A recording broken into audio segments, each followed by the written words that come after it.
Reliance industries limited Covid प्रभावित राज्यों को रोजाना 700 टन ऑक्सीजन की सप्लाई करेगा। इसके लिए कंपनी गुजरात के जामनगर की अपनी रिफाइनरीज की मैन्युफैक्चरिंग क्षमता को सुधार रही है।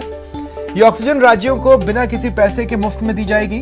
जानकारी के मुताबिक जामनगर की रिफाइनरी पहले 100 टन ऑक्सीजन की मैन्युफैक्चरिंग कर रही थी, अब इसे बढ़ाकर 700 टन करने का फैसला लिया है।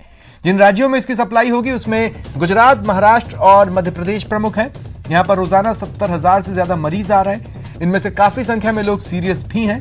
कंपनी की योजना मेडिकल ग्रेड ऑक्सीजन प्रोडक्शन की क्षमता बढ़ाकर 1000 टन करने की है।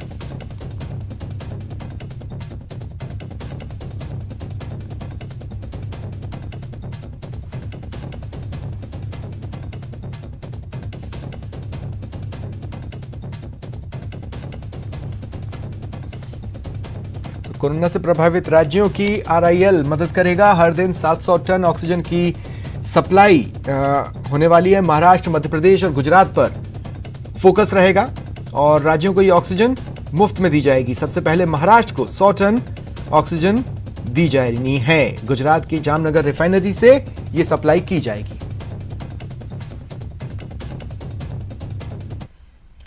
कोरोना को लेकर देश में दहशत है और इस दहशत को कम करने की कोशिश आज केंद्रीय स्वास्थ्य मंत्री ने की। स्वास्थ्य मंत्री ने सामने आकर कोरोना के खिलाफ जंग में की गई तैयारियों के बारे में बताया और लोगों से कहा वो घबराएं नहीं।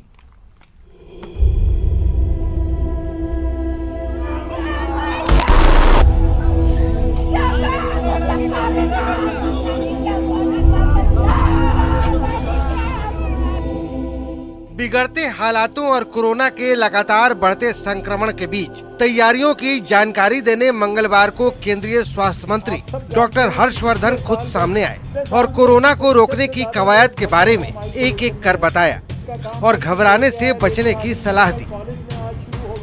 जितनी तकलीफ नहीं है उससे ज्यादा उनके मन में बीमारी के प्रति पैनिक है और वो इसलिए लग रहा है क्योंकि वो केसेस की संख्या तेजी से बढ़ रही है और ऐसे मौके पर उनको सही एडवाइस मिलना, उनकी बात धैर्यपूर्वक सुना जाना, उनको सही ढंग से ये बताया जाना कि आपको इस समय किस चीज की जरूरत है।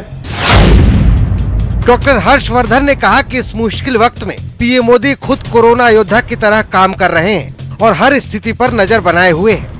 प्रधानमंत्री नरेंद्र मोदी जी स्वयं एक कोरोना योद्धा की तरह जो है दिन रात इस लड़ाई को लड़ने के लिए 24 घंटे वो मीटिंगें करते हैं, अपने अधिकारियों से विचार विमर्श करते हैं। स्वास्थ्य मंत्री ने बताया कि देश में कोरोना के इलाज के लिए इंफ्रास्ट्रक्चर की कमी नहीं है। हालांकि उन्होंने ये भी कहा कि बड़े संस्थानों को जिम्मेदारी समझते हुए अपने बेड इंफ्रास्ट्रक्चर को और बढ़ाने चाहिए। तो पूरे देश में वैसे